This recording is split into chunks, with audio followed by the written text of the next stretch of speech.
awal abad ke-21, jadi titik yang mengejutkan bagi sepak bola Jerman. Tim yang dulu disegani, tiba-tiba kehilangan arah. Tahun 2000, Jerman tersingkir di fase grup Euro. Gagal mencetak kemenangan. Minim kreativitas, minim harapan. Tapi dari kegagalan itulah, langkah baru diambil. Sebuah revolusi diam-diam dimulai, bukan perubahan instan, tapi proyek jangka panjang yang melibatkan klub, federasi, dan sekolah sepak bola. Mereka membangun dari bawah, menciptakan sistem, mencetak pemain. 14 tahun kemudian, hasilnya terlihat di Brasil. Jerman tampil dominan, menghancurkan Brasil 7-1, dan di final, gol Mario Götze mengantar mereka jadi juara dunia. Hasil dari visi, bukan keberuntungan. Inilah kisah tentang perubahan besar yang tak banyak dibicarakan. Tentang generasi yang tidak dilahirkan oleh keberuntungan, tapi dibentuk oleh visi dan ketekunan. Inilah kisah revolusi sepak bola Jerman, dari krisis menjadi juara dunia.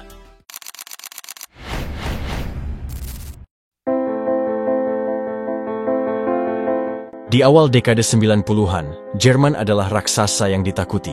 Juara dunia 90, finalis Euro 92, dan juara Euro 96. Tapi kejayaan itu perlahan memudar. Dan yang terjadi selanjutnya adalah sebuah kemunduran. Piala Dunia 98, Jerman datang membawa nama-nama besar. Klinsmann, Bierhoff, Matthäus. Tapi semua itu tak bisa menyembunyikan satu fakta. Tim ini sudah menua. Strateginya terasa usang. Nafas mereka tidak lagi sekuat dulu. Meski begitu, mereka masih mampu melewati fase grup dengan pengalaman yang mereka punya. Tapi di perempat final, kenyataan menghantam keras. Lawan mereka adalah tim yang tak diperhitungkan, dari negara baru yang bahkan belum genap satu dekade berdiri, Kroasia. Apa yang terjadi di lapangan bukan sekadar kejutan. Itu adalah pelajaran brutal. Skor akhir, 3-0, Jerman bukan cuma kalah, mereka dipermalukan. Tua, lambat dan tanpa jawaban. Jerman seperti tak tahu harus berbuat apa. Dan di sanalah semuanya runtuh. Era Berti Vogts berakhir tragis. Ia mundur tak lama setelah kekalahan itu. Sebuah tanda, Jerman butuh perubahan, segera. Tapi luka Jerman belum berhenti di Piala Dunia 98. Yang lebih menyakitkan justru datang 2 tahun kemudian. Euro 2000, turnamen yang seharusnya jadi ajang pembuktian, malah berubah menjadi mimpi buruk paling kelam. Di bawah asuhan Erich Ribbeck, Jerman tampil tanpa arah. 3 pertandingan di fase grup, tanpa kemenangan, tanpa semangat, tanpa identitas. Hanya 1 poin, hanya 1 gol, dan mereka pulang sebagai juru kunci grup. Yang paling memalukan, ketika menghadapi Portugal yang menurunkan banyak pemain cadangan, Jerman justru kalah telak 3-0. Luis Figo dan Rui Costa bahkan tidak dimainkan sama sekali. Nuno Gomes baru masuk di babak kedua. Jerman dihancurkan oleh satu nama yang mungkin tak banyak diperhitungkan, Sergio Conceição. Malam itu, ia tampil luar biasa, bergerak lincah, agresif, dan tanpa ampun. 3 gol ia cetak ke gawang Jerman. Sebuah hat-trick yang tak hanya mengunci kemenangan Portugal, tapi juga mengubur harga diri Jerman dalam-dalam. Ini bukan sekadar tersingkir. Ini adalah kehancuran total. Sebuah negara besar jatuh di titik terendahnya. Media di Jerman mengamuk, supporter hilang arah. Dan Erich Ribbeck, pelatih tertua yang pernah menangani timnas Jerman, hanya bisa menunduk. Dari 2 kegagalan besar ini, lahir kesadaran. Jerman harus berubah. Federasi Sepak Bola Jerman, DFB, bersama Asosiasi Liga, DFL, memutuskan untuk tidak lagi sekadar bergantung pada tradisi dan mental juara. Mereka mulai membangun ulang dari akar rumput. Di tahun 2001, semua klub Bundesliga dan Divisi 2 wajib memiliki akademi sendiri. DFB juga membangun lebih dari 300 pusat pelatihan regional yang tersebar di seluruh negeri. Di sana, anak-anak usia 11 hingga 14 tahun dilatih teknik, kecerdasan taktik, dan cara berpikir modern dalam bermain bola. Tak hanya soal latihan, kurikulum sepak bola nasional juga diperbarui. Dari gaya bermain fisik dan kaku, menjadi lebih kreatif, dinamis, dan menyerang. DFB sadar, kalau ingin membangun tim nasional yang kuat, fondasinya harus dibentuk sejak dini. Maka lahirlah sistem baru yang menyatukan klub, pelatih muda, sekolah, dan federasi. Proses ini memang tak instan, tapi dari titik terendah itulah, Jerman mulai mempersiapkan sesuatu yang besar. Di balik rasa malu dan kegagalan, mereka memilih berevolusi. Dan dari reruntuhan Euro 2000, benih kejayaan masa depan mulai ditanam. Setelah kegagalan memalukan di Euro 2000, banyak yang menduga Jerman akan terus tenggelam. Dan dugaan itu seolah jadi kenyataan saat mereka dibantai 1-5 oleh Inggris. Di kandang sendiri, Michael Owen mencetak hat-trick. Jerman tak berkutik, sebuah kekalahan yang menggores harga diri bangsa sepak bola. Mereka gagal menjadi juara grup dan finish di bawah Inggris. Akibatnya, Jerman harus melalui jalan tak biasa, babak playoff. Disinilah tekanan semakin besar. Lawan mereka adalah Ukraina. Leg pertama di Kiev hanya berakhir imbang 1-1. Tapi di leg kedua, di hadapan publik sendiri, Jerman akhirnya mengamankan tiket dengan kemenangan 4-1. Namun rasa percaya itu belum kembali. Publik meragukan kualitas tim ini. Pemain-pemainnya dianggap sudah lewat masa emas. Gaya main mereka dianggap membosankan dan kuno. Jerman datang ke Piala Dunia 2002 bukan sebagai favorit, bukan juga sebagai penantang serius. Mereka datang dengan keraguan yang menempel di pundak. Tapi di balik tekanan itu, mereka masih membawa satu hal yang tak pernah hilang: disiplin, mental baja, dan semangat khas Jerman. Dipimpin oleh Rudi Völler, Jerman memulai turnamen dengan cara yang meyakinkan. Di laga pembuka, mereka menghancurkan Arab Saudi 8-0, kemenangan terbesar mereka di Piala Dunia. Setelah itu, mereka bermain imbang 1-1 melawan Irlandia, lalu menutup fase grup dengan kemenangan solid 2-0 atas Kamerun.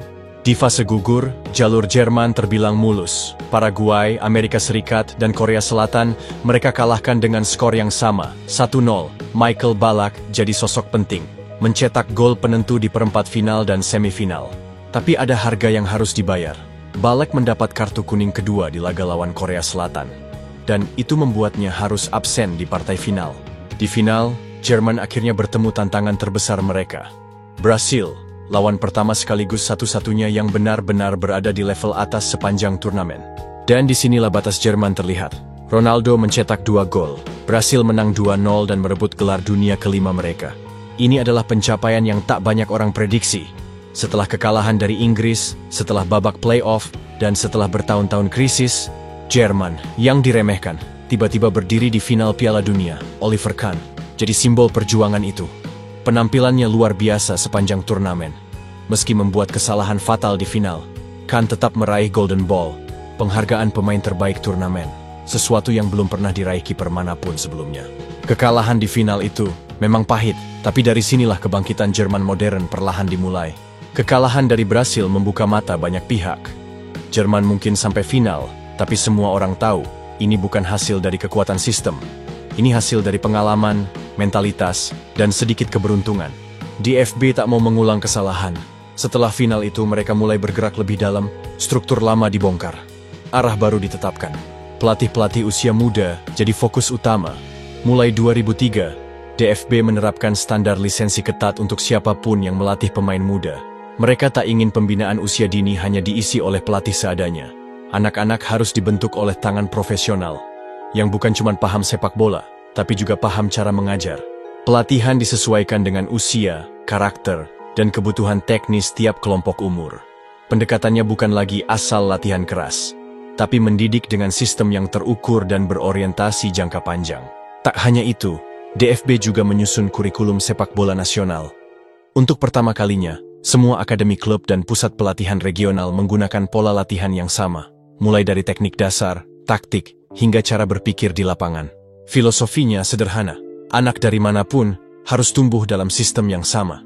Dengan begitu, ketika mereka naik level ke timnas, tidak perlu lagi belajar ulang, bahasa sepak bola mereka sudah satu. Dari sinilah fondasi kebangkitan itu mulai terbentuk. Perlahan, Jerman bukan hanya membangun tim, mereka membangun masa depan. Perubahan sudah dimulai, akademi dibenahi, pelatih usia muda dilatih ulang, kurikulum nasional diterapkan, tapi hasilnya belum bisa langsung dirasakan di level senior. Timnas Jerman masih tertatih. Setelah Piala Dunia 2002, mereka masuk ke kualifikasi Euro 2004. Di atas kertas, grup mereka tidak terlalu berat. Ada Skotlandia, Islandia, Lituania, dan Kepulauan Faro. Dan meskipun Jerman berhasil menjadi juara grup, penampilan mereka jauh dari meyakinkan. Mereka hanya mencetak 13 gol dalam 8 laga, dengan selisih poin tipis dari Skotlandia dan Islandia. Grup muda ini justru jadi alarm. Tim besar seperti Jerman seharusnya bisa lolos dengan dominan, tapi yang terlihat justru tim yang masih mencari arah. Dan kekhawatiran itu terbukti di Portugal. Euro 2004, Jerman masih di bawah asuhan pelatih Rudi Völler.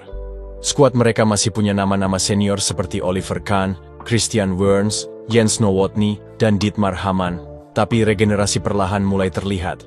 Di turnamen besar kali ini, nama-nama muda seperti Philipp Lahm, Bastian Schweinsteiger, dan Lukas Podolski dipanggil ke tim utama. Miroslav Klose dan Michael Ballack sudah mulai masuk fase emas karier mereka dan jadi pilar utama di lini serang dan lini tengah. Namun perpaduan ini belum cukup. Di fase grup, Jerman ditahan imbang oleh Belanda dan Latvia, lalu datang laga terakhir melawan Republik Ceko, laga yang menentukan. Tapi alih-alih melawan kekuatan penuh, Jerman justru dihadapkan pada tim cadangan. Pavel Nedved, Petr Cech, Karel Poborský, Jan Koller, semua tidak masuk starting line-up. Bahkan Milan Baros pun hanya duduk di bangku cadangan sejak awal laga. Namun yang terjadi justru sebaliknya. Republik Ceko tetap bermain lepas dan tak gentar. Dan saat Baros akhirnya masuk di babak kedua, dia langsung jadi pembeda. 1 gol dari Baros cukup untuk memastikan kemenangan Republik Ceko dengan skor 2-1. Dan 1 kekalahan cukup untuk membuat Jerman pulang lebih cepat. Mereka tersingkir di fase grup. Lagi, tanpa 1 pun kemenangan. Pahit, 2 turnamen Piala Eropa dalam 4 tahun. Dan semuanya berakhir di babak awal. Setelah laga terakhir, Rudi Völler menyatakan mundur. Publik pun mulai bertanya-tanya, apakah reformasi ini benar-benar akan berhasil? Euro 2004 adalah batas kesabaran.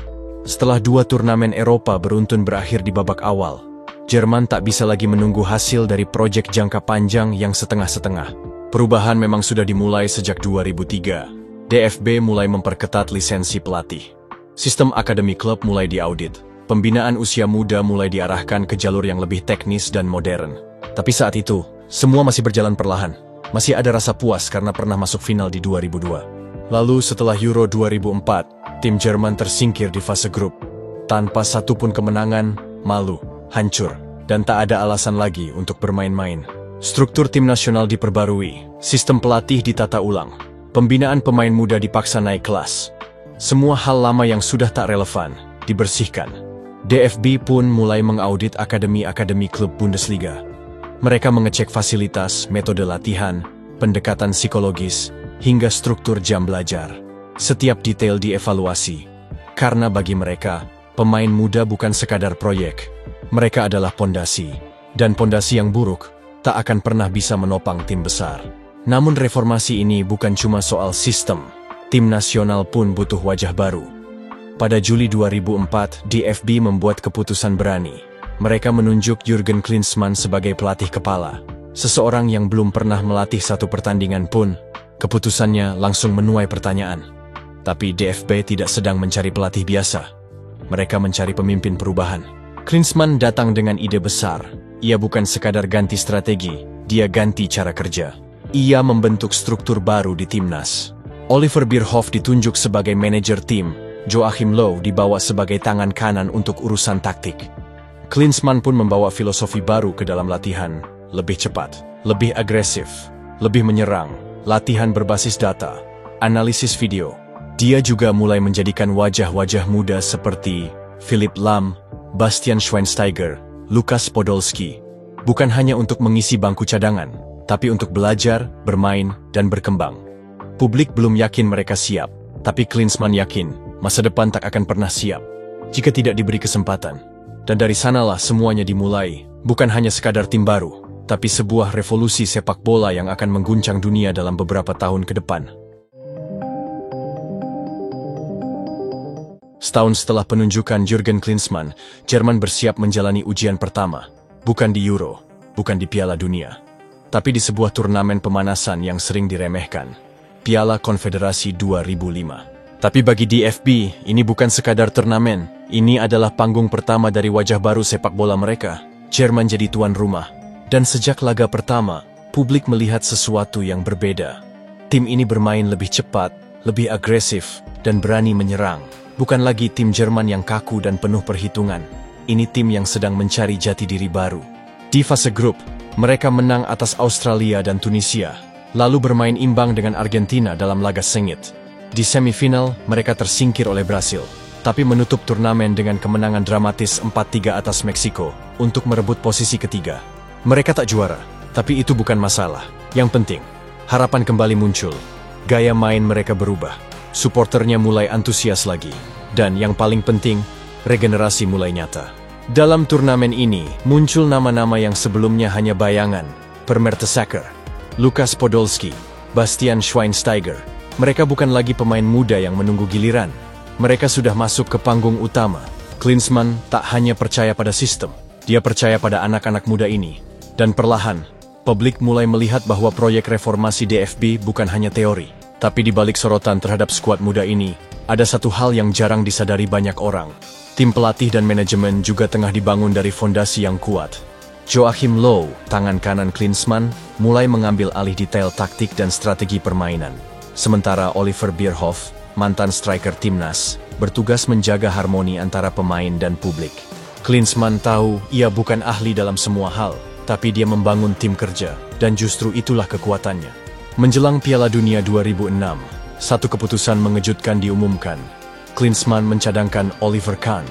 Legenda hidup itu harus memberi jalan kepada Jens Lehmann, yang tampil konsisten bersama Arsenal.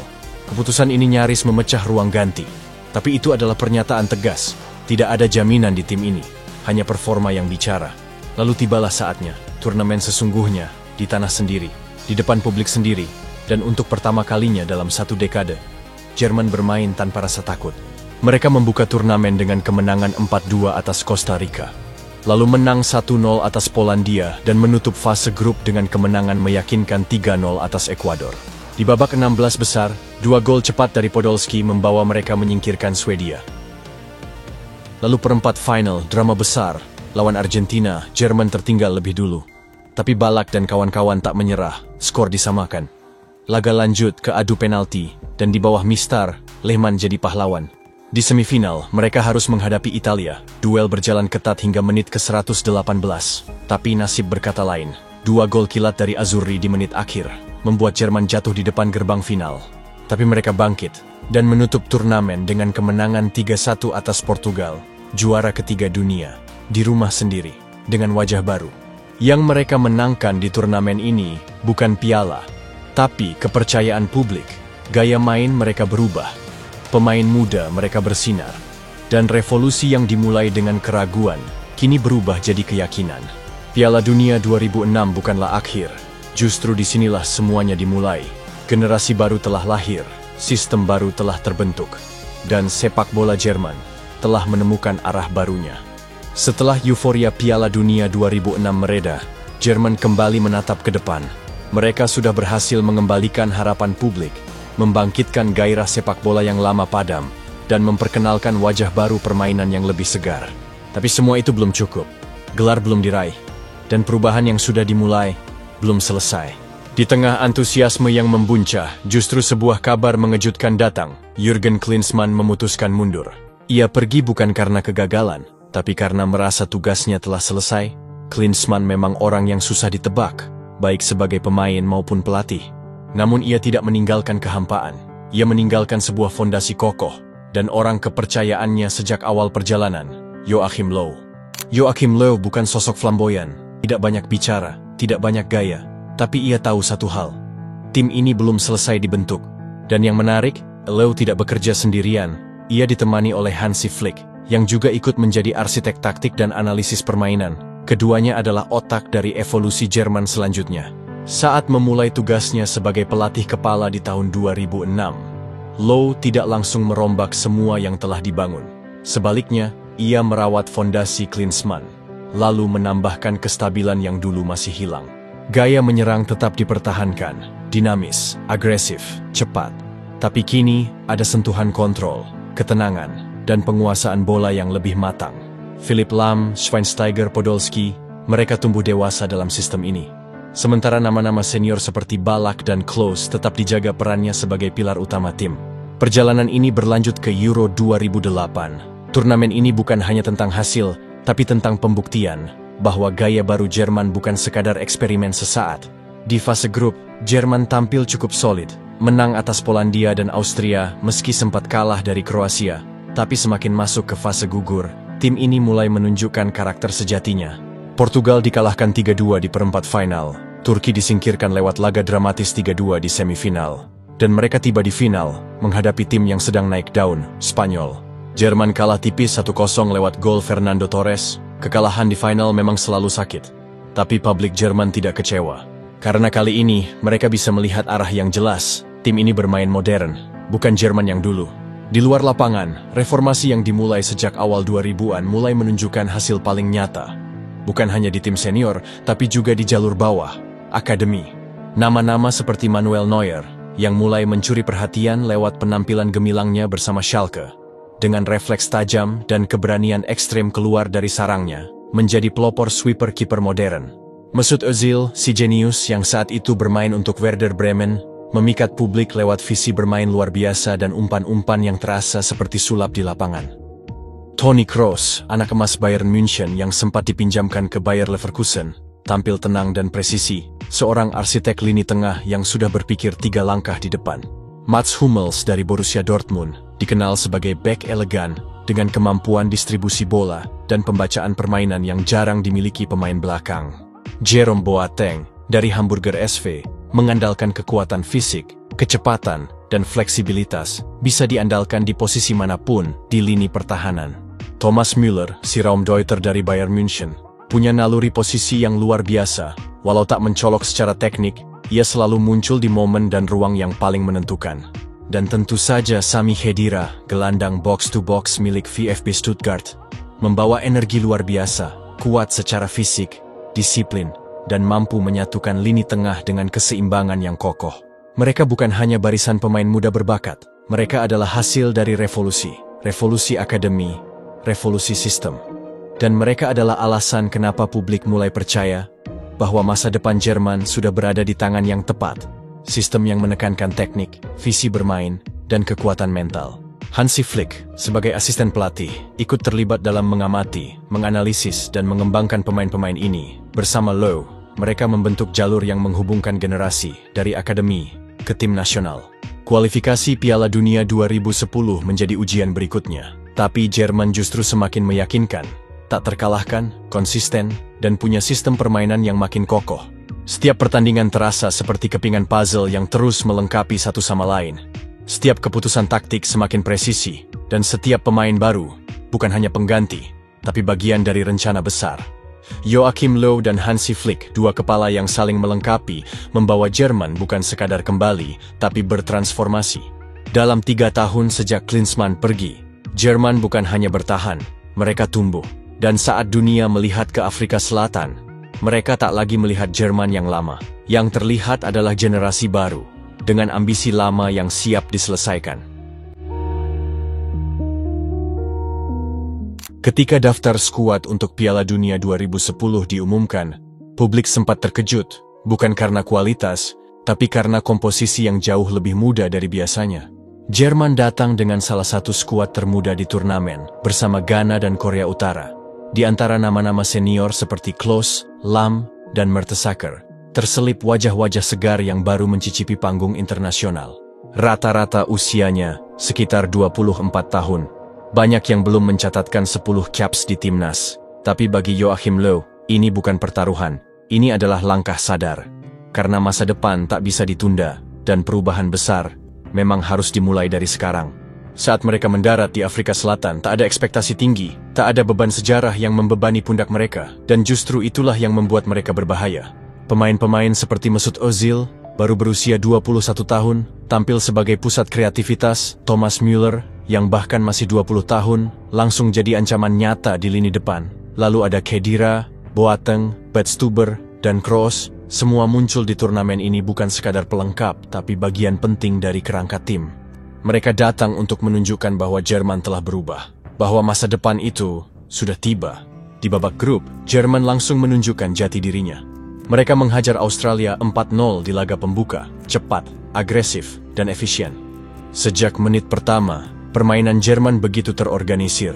Di menit ke-8, tekanan tinggi Jerman membuahkan hasil. Serangan dari sisi kanan diakhiri dengan umpan tarik ke kotak penalti. Lukas Podolski yang datang dari lini kedua menyambar bola dengan sepakan kaki kiri. Tendangannya keras dan akurat menembus gawang Mark Schwarzer. 1-0 untuk Jerman. Gol kedua terjadi di menit ke-26.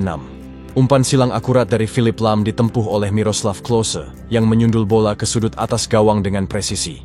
Di babak kedua, Thomas Müller menambah keunggulan di menit ke-68. Mengontrol bola dengan tenang, ia mengirim tembakan mendatar yang sempat membentur tiang sebelum masuk. Tak butuh waktu lama, 2 menit setelah gol ketiga, Cacau menambah skor. Menerima umpan mendatar dari Mesut Ozil, ia langsung menyambutnya dengan satu sentuhan dan mengakhiri serangan dengan efisien. 4 gol, semuanya lahir dari kombinasi pergerakan tanpa bola, ketepatan umpan, dan ketenangan dalam penyelesaian akhir. Bagi Jerman, ini bukan hanya kemenangan, ini pernyataan. Laga kedua Jerman di fase grup tak berjalan sesuai rencana. Menghadapi Serbia, mereka harus bermain dengan 10 orang sejak menit ke-37 setelah Miroslav Klose menerima kartu kuning kedua. 1 menit berselang, Serbia langsung menghukum. Serangan dari sisi kanan menghasilkan bola lambung ke kotak penalti.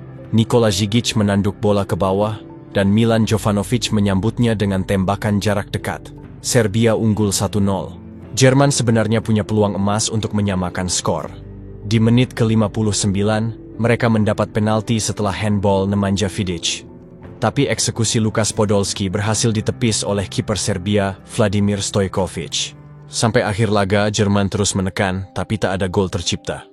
Mereka kalah tipis, dan jalur ke babak berikutnya jadi semakin rumit. Laga terakhir grup jadi penentuan. Jerman wajib menang untuk lolos, Ghana memberi perlawanan ketat. Tapi di menit ke-60, momen krusial tercipta. Bola liar di luar kotak penalti dikuasai Mesut Ozil. Dengan sentuhan tenang, ia melepaskan tembakan kaki kiri yang melengkung indah ke sudut gawang. 1 gol yang cukup.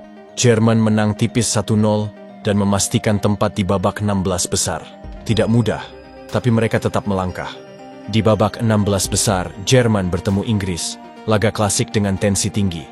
Jerman membuka keunggulan lewat Miroslav Klose, memanfaatkan bola panjang dari Neuer, dan menaklukkan David James 1-1. Tak lama kemudian, umpan terobosan Thomas Müller menemui Lukas Podolski di sisi kiri, dan sepakan mendatarnya menggandakan skor. Inggris sempat memperkecil lewat sundulan Matthew Upson, dan sesaat kemudian, tembakan Frank Lampard sebenarnya sudah melewati garis, tapi wasit tak mengesahkannya. Jerman tak goyah. Di babak kedua, Thomas Müller mencetak 2 gol cepat melalui serangan balik yang mematikan. Skor akhir 4-1. Kemenangan telak dan langkah Jerman pun berlanjut ke perempat final dengan penuh keyakinan. Di perempat final, Jerman kembali tampil luar biasa. Kali ini menghadapi Argentina yang datang dengan percaya diri tinggi. Laga baru berjalan 3 menit, umpan bebas dari Bastian Schweinsteiger dituntaskan Thomas Müller lewat sundulan akurat. Gol cepat yang langsung mengguncang ritme permainan Argentina. Babak kedua, Jerman semakin menggila.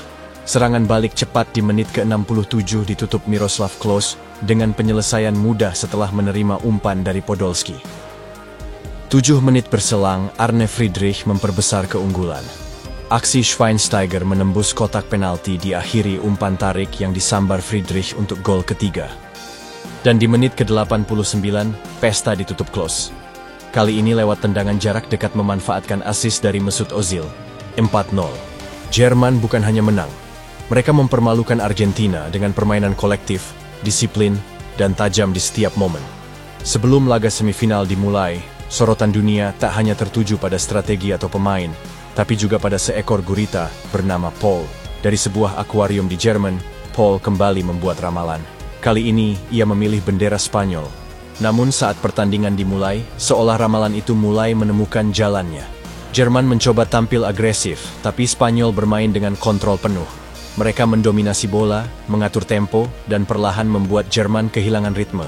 Hingga akhirnya, di menit ke-73, momen penentu datang. Sepak pojok dari Xavi melambung ke tengah kotak penalti. Carles Puyol melompat tinggi dan menyundul bola dengan kekuatan penuh ke pojok atas gawang. Gol semata wayang itu membawa Spanyol ke final. Jerman mencoba mengejar, tapi tak berhasil menembus pertahanan Spanyol. Skor 1-0 bertahan hingga akhir. Ramalan sang gurita terbukti benar, dan langkah Jerman pun terhenti di semifinal. Setelah mimpi mereka dihentikan Spanyol di semifinal, Jerman kembali turun ke lapangan. Bukan untuk trofi, tapi untuk harga diri. Lawan mereka, Uruguay, tim keras kepala yang juga sedang terluka. Pertandingan ini bukan laga biasa.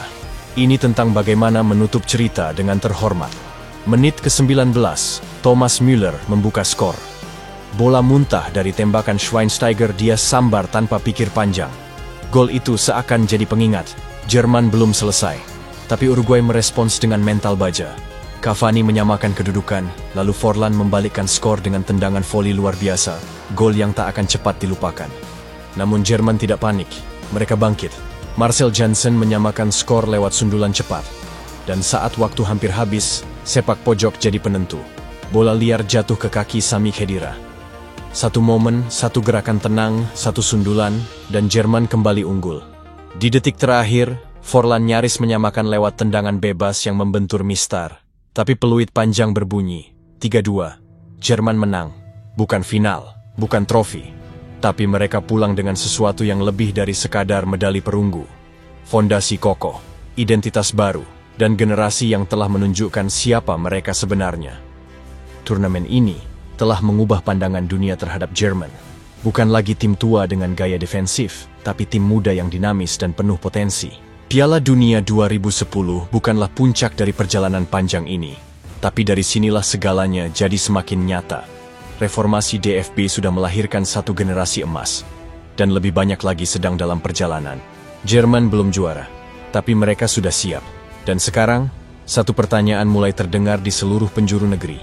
Berapa lama lagi sampai bendera Jerman kembali berkibar di podium tertinggi dunia? Setelah Piala Dunia 2010, Jerman tidak berhenti berkembang. Sebaliknya, mereka justru makin kuat, makin dewasa. Generasi muda yang dulu tampil mengejutkan, kini mulai menunjukkan kestabilan. Kualifikasi menuju Euro 2012 jadi bukti nyata. 10 laga, 10 kemenangan, tanpa celah, tanpa gangguan, mereka melaju ke turnamen utama dengan rekor sempurna. Dan dengan status sebagai salah satu favorit juara. Euro 2012, tantangan datang sejak awal. Mereka tergabung di grup yang disebut grup neraka, bersama Portugal, Belanda, dan Denmark. Tapi tekanan itu justru dijawab dengan kepercayaan diri. Jerman mengalahkan Portugal 1-0, menekuk Belanda 2-1, dan menutup fase grup dengan kemenangan atas Denmark. 3 laga, 3 kemenangan. Langkah mereka tampak mantap. Tidak meledak-ledak, tapi stabil dan efisien. Di babak 8 besar, lawan berikutnya adalah Yunani, tim yang dikenal defensif dan penuh kejutan. Tapi Jerman tidak panik. Mereka bermain sabar, menunggu celah, lalu menghukum dengan 4 gol. Skor akhir, 4-2, dan mereka melaju ke semifinal dengan kepercayaan diri tinggi. Namun seperti turnamen sebelumnya, ujian terberat masih menanti. Di semifinal, mereka bertemu Italia, tim yang tampil solid, tenang, dan efisien. Dan malam itu, Mario Balotelli jadi pembeda. 2 golnya di babak pertama membuat Jerman tertinggal dan sulit bangkit. Meski berhasil memperkecil skor lewat penalti Ozil, Jerman akhirnya kalah 2-1. Mimpi mereka kembali tertahan di langkah yang sama, 1 langkah sebelum final. Meski gagal meraih gelar, Euro 2012 tetap memberikan satu pesan penting. Tim ini sangat konsisten. Dalam 4 turnamen besar terakhir, mereka selalu menembus semifinal, selalu di antara yang terbaik, selalu jadi favorit juara. Revolusi yang dulu dimulai karena krisis, kini sudah mendekati puncaknya. Dalam periode 2010 hingga 2012, satu hal jadi semakin jelas. Jerman sudah punya identitas. Mereka tahu cara bermain. Mereka tahu siapa yang mereka andalkan. Dan mereka tahu, mereka hanya butuh satu hal lagi untuk menyempurnakan semuanya. Gelar juara. Perjalanan ini belum selesai, tapi mereka semakin dekat. Tinggal 1 langkah terakhir, dan sejarah baru siap ditulis. Butuh waktu hampir 1 dekade, dari kekalahan, reformasi, hingga eksperimen. Namun akhirnya, semua usaha itu sampai pada satu titik. Tahun 2014, timnas Jerman mencapai puncaknya. Dan kekuatan utama mereka datang dari lini tengah. Di tengah lapangan, mereka punya 5 pemain kunci yang membentuk tulang punggung permainan. Toni Kroos, sang pengatur tempo, tenang, presisi, dan selalu berpikir 2 langkah ke depan. Sami Khedira, gelandang box-to-box dengan daya jelajah luar biasa dan tenaga tak habis-habis. Bastian Schweinsteiger, pemimpin sejati di lini tengah, petarung yang tak pernah mundur. Mesut Ozil, jenius kreatif yang selalu menemukan celah di tempat sempit. Dan Thomas Müller, si penjelajah ruang yang selalu muncul di momen yang tak terduga. Bersama mereka membentuk unit yang rapi, fleksibel, dan mematikan. Bukan sekadar mengalirkan bola, tapi benar-benar mengendalikan permainan sejak menit pertama. Bahkan dari bangku cadangan, Jerman masih menyimpan nama-nama hebat seperti Christoph Kramer, Mario Götze, Andre Schürrle, dan Julian Draxler. Semuanya gelandang berkualitas, siap mengubah jalannya pertandingan kapan saja. Skuad Jerman 2014 benar-benar dipenuhi gelandang kelas dunia. Ini adalah hasil dari revolusi panjang yang kini mulai berbuah. Di Piala Dunia, Jerman berada di grup G bersama Portugal, Ghana, dan Amerika Serikat. Laga pertama mempertemukan Jerman dengan salah satu lawan kuat, Portugal. Laga pertama selalu penting dan Jerman menjawabnya dengan pernyataan tegas. Sejak menit awal, mereka tampil dominan. Menit ke-12, tekanan Jerman membuahkan hasil. Mario Götze dijatuhkan João Pereira di kotak penalti. Wasit menunjuk titik putih. Thomas Müller maju sebagai eksekutor dan dengan tenang mengarahkan bola ke sisi kiri bawah. Jerman unggul 1-0. 20 menit kemudian, datang gol kedua. Toni Kroos melepaskan umpan sudut yang presisi ke tengah kotak penalti. Mats Hummels naik tanpa kawalan dan menyundul bola dengan keras. 2-0 untuk Jerman. Portugal mulai frustrasi. Dan di menit ke-37, ketegangan memuncak. Pepe terlibat kontak fisik dengan Müller dan menanduk kepalanya. Wasit tak ragu. Kartu merah langsung dikeluarkan. Portugal bermain dengan 10 orang. Menjelang turun minum, Jerman tak mengendurkan tekanan. Kroos kembali jadi kreator. Bola yang lepas dari kotak penalti disambar Müller yang berdiri bebas dan melepaskan tembakan ke sudut bawah. Skor 3-0 di akhir babak pertama. Di babak kedua, Jerman tetap tenang dan rapi. Andre Schürrle masuk dan langsung memberi dampak. Menit ke-78, ia melepaskan umpan mendatar dari sisi kanan. Kiper Portugal gagal menghalau dengan baik, dan Müller menyambar bola muntah. 4-0. Hat-trick Müller. Di laga ini, Jerman bukan hanya menang besar. Mereka menunjukkan betapa kuatnya pondasi permainan mereka.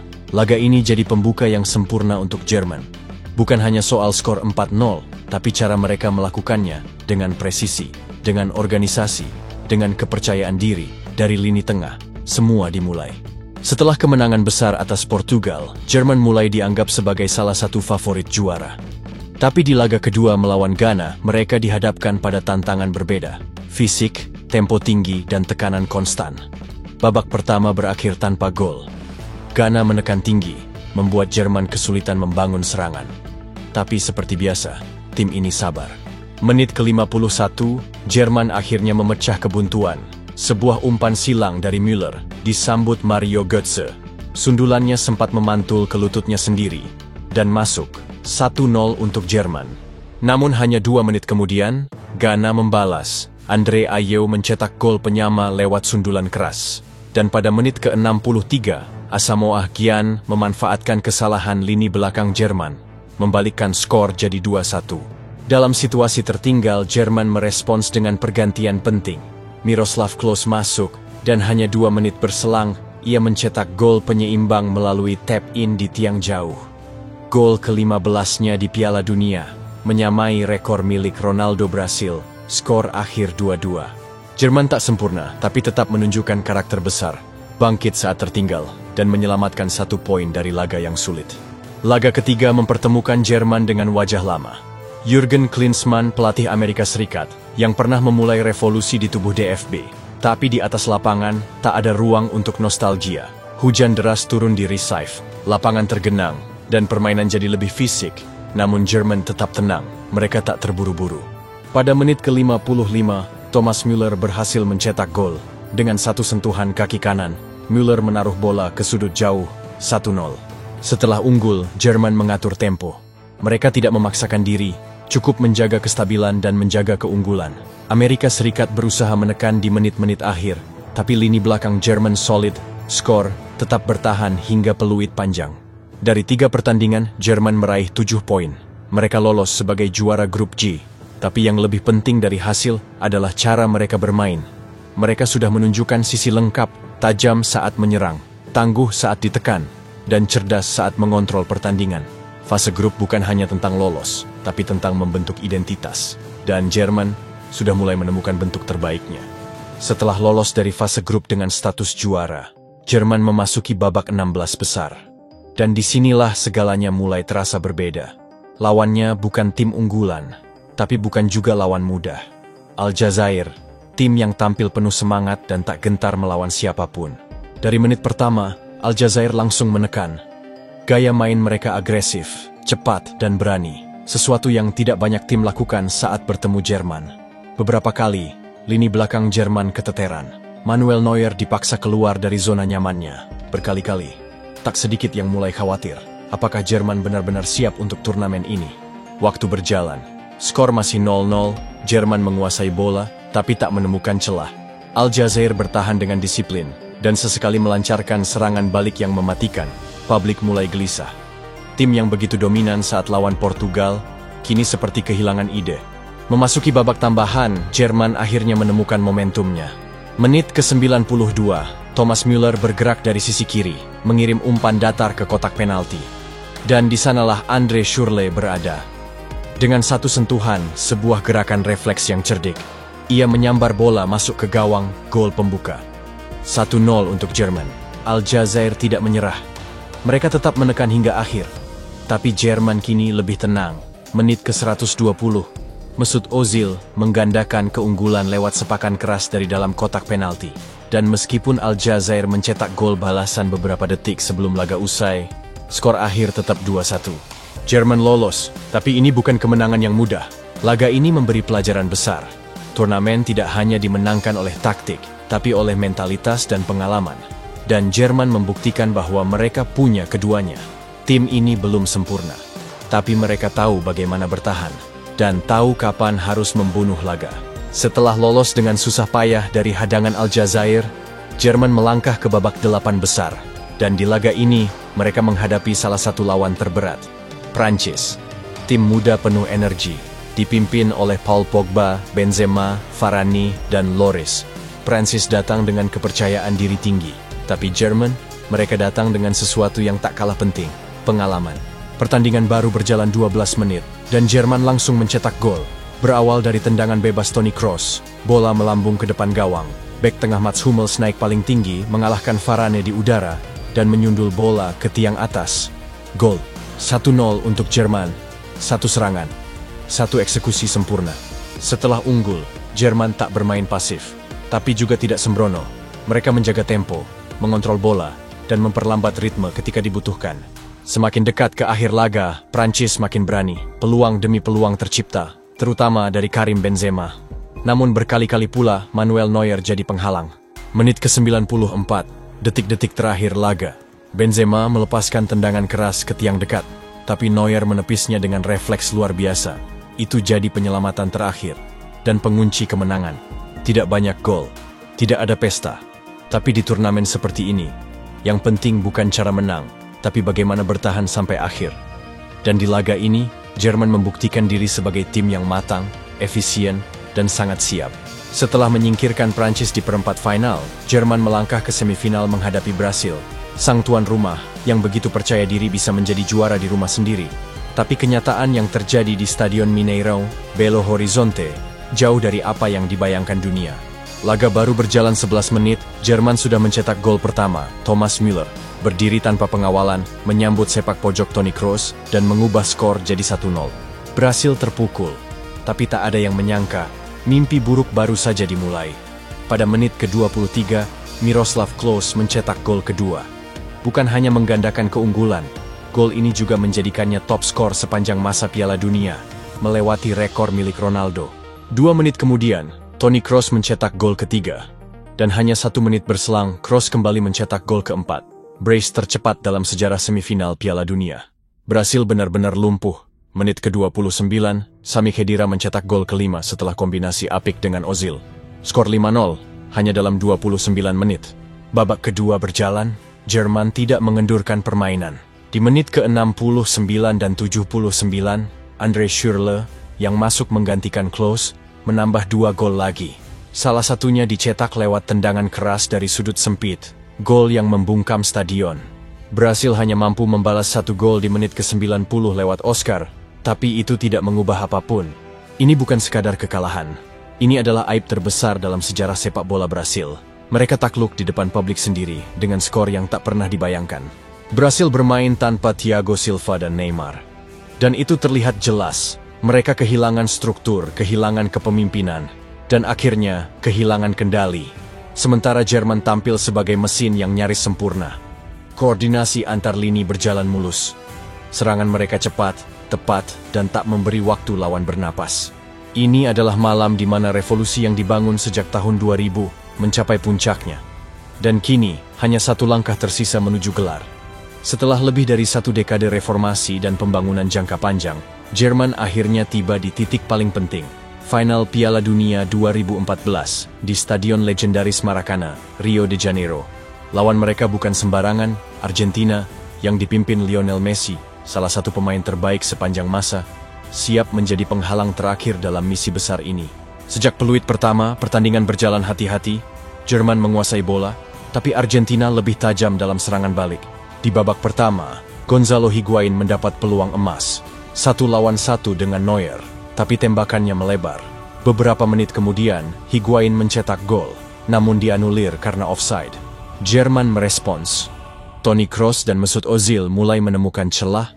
Andre Schürrle yang masuk menggantikan Kramer, yang cedera akibat benturan kepala, membawa energi baru dari sisi kiri.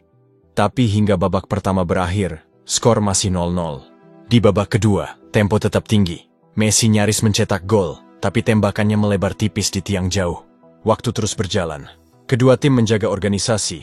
Kesalahan kecil bisa berujung bencana. Dan saat 90 menit berakhir tanpa gol, pertandingan berlanjut ke extra time. Ketika banyak pemain mulai kehabisan tenaga, datang satu momen yang mengubah segalanya. Schürrle menggiring bola cepat di sisi kiri. Ia melihat celah, lalu mengirimkan umpan lambung ke tengah kotak penalti. Mario Götze, yang masuk menggantikan Klose, menyambut bola dengan dadanya, mengontrol dengan tenang, dan melepaskan tendangan voli ke arah tiang jauh. Itu bukan sekadar gol kemenangan, itu adalah penyempurna dari perjalanan panjang, yang dimulai sejak kekacauan tahun 2000. Beberapa menit setelah itu, peluit panjang dibunyikan, Jerman juara dunia untuk keempat kalinya. Tapi lebih dari itu, mereka menjadi tim Eropa pertama yang juara di tanah Amerika Selatan. Mario Götze jadi pahlawan, Toni Kroos, Bastian Schweinsteiger, dan Mesut Ozil mengontrol lini tengah. Sepanjang laga, Manuel Neuer tampil kokoh dan membawa pulang penghargaan Golden Glove. Dan Lionel Messi, meski mendapat Golden Ball sebagai pemain terbaik turnamen, hanya bisa menatap ke langit dengan mata yang kosong. Lebih dari sekadar gelar, kemenangan ini bukan datang dari satu malam magis, tapi dari proses panjang yang penuh kegagalan, evaluasi, dan keberanian untuk berubah. Klinsmann memulai arah baru. Low menyempurnakannya. DFB memperbaiki sistem akar rumput. Akademi menghasilkan gelombang pemain muda dengan mental, teknik, dan pemahaman taktik yang modern. Di Maracana, hasil dari semua itu menjadi nyata. Dan ketika Götze mengirim bola ke gawang Argentina, yang mencetak gol bukan hanya dia, tapi juga para pelatih, akademi, struktur, dan semua orang yang mempercayai proses sejak awal. Dari reruntuhan tahun 2000 hingga mahkota tahun 2014, sepak bola Jerman akhirnya kembali duduk di singgasana dunia. Ini bukan hanya tentang gelar juara, tapi tentang bagaimana satu negara mengubah arah sepak bolanya dengan keberanian, kesabaran, dan konsistensi. Dan itulah yang membuat cerita ini lebih besar dari sekadar kemenangan. Inilah kisah perjalanan Die Mannschaft yang menaklukkan dunia.